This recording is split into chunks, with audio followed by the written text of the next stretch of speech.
तुम्ही विचार करा की तुमचा जर जॉब गेला, तुम्ही 1-1.5 वर्ष ब्रेक घेतला, तर तुम्हाला लगेच टेन्शन येतं की बाबा माझ्या मुलांच्या शाळेची फी मला भरायची, मला माझं घर चालवायचं आहे. पण शासनाकडेच उभं राहिलेलं आहे की बाबा आम्ही एवढा टॅक्स भरतो, तर आमच्या मुलांना ॲटलिस्ट शिक्षण तरी मोफत करा. 1ली ते 10वी 1-1 लाख रुपये फी आम्हाला भरावी लागते आणि हा खूप गंभीर प्रश्न आहे. तर कुठलंही शासन, कुठलंही पक्ष या विषयांवरती बोलायलाच तयार नाही. आपण गेली 10 वर्ष 20 वर्ष त्या लोकांना मतदान करतोय, पण दिवसेंदिवस महागाई वाढत चालली आहे. आपलं इन्कम वाढलं की लगेच इन्कम टॅक्स ते वाढवतात. तुम्हाला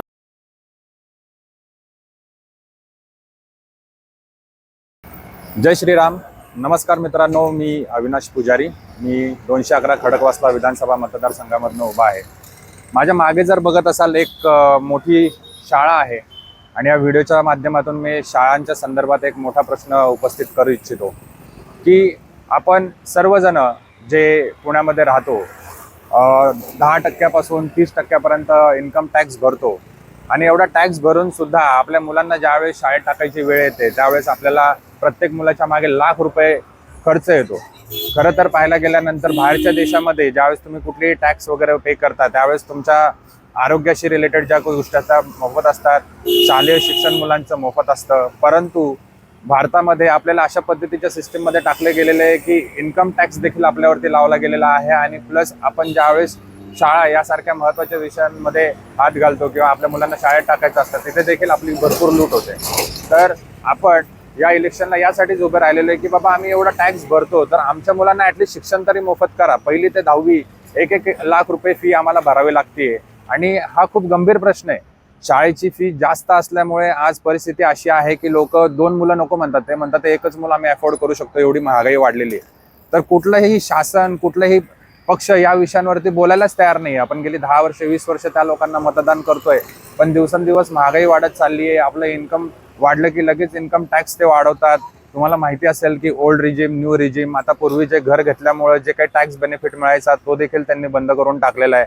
आणि खरं तर शाळा ही खूप महत्त्वाची गोष्ट आहे. उद्या तुम्ही विचार करा की तुमचा जर जॉब गेला, तुम्ही 1-1.5 वर्ष ब्रेक घेतला, तर तुम्हाला लगेच टेन्शन येतं की बाबा माझ्या मुलांच्या शाळेची फी मला भरायची, मला माझं घर चालवायचं आहे. पण शासनाकडनं 1 रुपयाची मदत होत नाही. तुम्ही जर 10% 30% टॅक्स भरताय, तर शासनाकडून सुद्धा काही ना काही प्रोव्हिजन असणं गरजेचं आहे. याच मुद्द्यावरती मी लढतोय मित्रांनो. माझं घोषणापत्र मी माझ्या या व्हिडिओमध्ये तुम्ही पुढे बघू शकता. त्याचा स्क्रीनशॉट तुम्ही काढून ठेवा. तुम्हाला देखील वाटत असेल की हा मुद्दा योग्य आहे आणि योग्य माणूस तुम्हाला निवडून द्यायचा आहे, तुमचं प्रतिनिधित्व करणारा कोणतरी माणूस तुम्हाला निवडून द्यायचा आहे, तर 4 नंबरचं बटन तुम्हाला यावेळेस दाबायचं आहे. कॅरम बोर्ड हे चिन्ह आहे. एक बटन तुम्ही व्यवस्थित दाबल्यामुळे तुमच्या आयुष्यभराचे प्रॉब्लेम सॉल्व्ह होणार आहे. तुमच्या मुलांना शिक्षण मोफत मिळणार आहे. आपण प्रयत्न करूयात की इन्कम टॅक्स देखील आपण कशा पद्धतीने कमी करू शकतोय आणि आपल्या सर्वसामान्यांचे प्रश्न आपण कशा पद्धतीने सॉल्व्ह करू शकतोय. मी ज्यांच्या विरोधात उभा आहे त्या प्रत्येकाकडे कोटीच्या कोटी संपत्ती आहे. आपण सर्वसामान्य लोक आहोत. आपल्याला साधं एक घर करायचं म्हटलं तर 20 वर्ष 30 वर्ष EMI मध्ये या लोकांनी आपल्याला अडकवलेलं आहे.